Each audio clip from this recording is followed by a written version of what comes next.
Carnage Rules!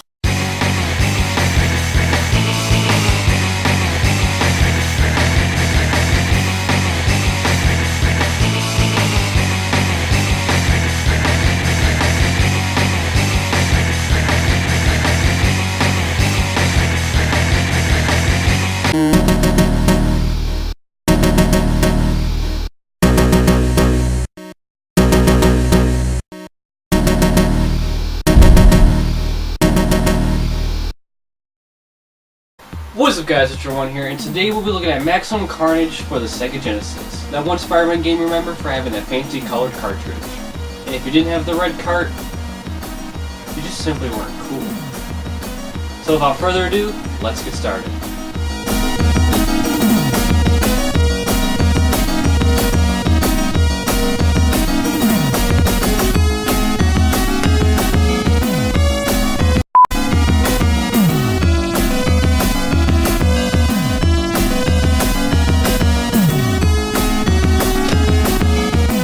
Maximum Carnage was released for both systems and came in a cool red cartridge. The only other games on the Super Nintendo to have a cool colored cart is Killer Instinct and Doom. While the radical looking red version is my favorite, there is another version that came in a standard black cartridge. The game would eventually get a sequel entitled Separation Anxiety, and no, it does not come in a fancy red cart. For some of the earliest subscribers to my channel, I mean real early, you would know that a stop motion Maximum Carnage short was the first video uploaded to my channel. I do not recommend you check that out as it was recorded off my 3DS and the overall production is lackluster, but if you're in the mood for some cringe, as if this video hasn't scared you enough already, then be sure to check it out, link below. The story of Maximum Carnage takes place in the, at the time, current story arc of Carnage and the Spectacular Spider-Man. The story arc endgame involves Spider-Man, Venom, and all the other Marvel superheroes such as Captain America, Deathlock, Iron Fist, and Firestar! All team up to defeat Venom's psychopathic offspring, Maximum Carnage!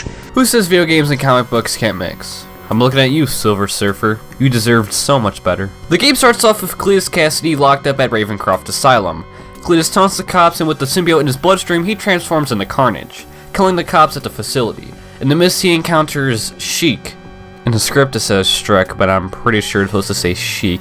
So Carnage sets her free, Carnage rallies the rest of his friends and goes after Spider-Man. The stage is set, so let's get started. The gameplay in Maximum Carnage is interesting to say the least. If you couldn't tell by now, Maximum Carnage is a beat 'em up similar to Final Fight in Streets of Rage. Controlling both characters, yes, you get to play as both Spider-Man and Venom. Sadly, both characters are just reskins of each other, with no exclusive moves to each character. They both have reskins of their special moves. Hey, at least they look bright and vibrant. Each character can do their typical acrobatic moves, such as rushing attack, backward and forward flipping, jump, walk, run, punch, the usual things you'd expect a web slinger to do. There are also these superhero icons you can find in certain levels. When used, you can summon one of your allies to help you with the onslaught of thugs. Think of them as the police car in Streets of Rage. I just wish I knew how to activate them.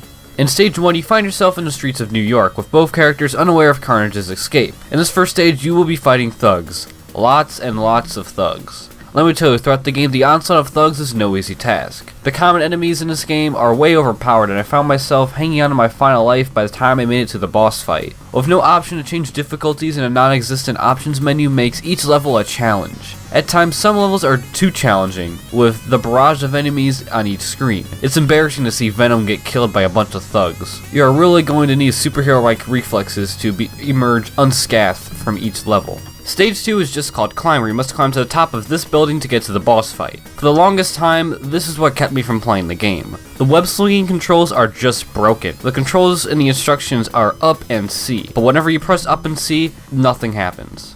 I tried multiple controllers and nothing, so the only way to get past level 2 is with a simple technique. Look closely.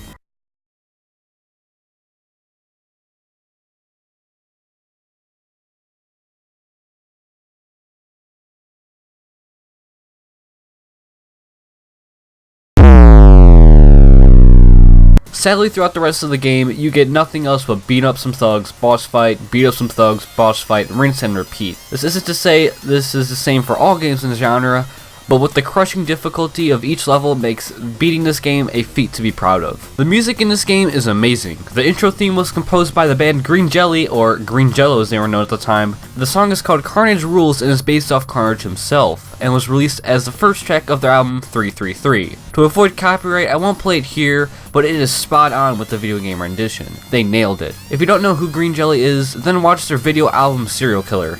Trust me, it's a masterpiece in their own right. Some members of the band Green Jelly eventually formed the band Tool. Don't get me wrong, I love most soundtracks on the Genesis over the Super Nintendo, but this one is where I can't help but notice, but it isn't as metal as the Super Nintendo version. Let's just hear a little bit of a comparison.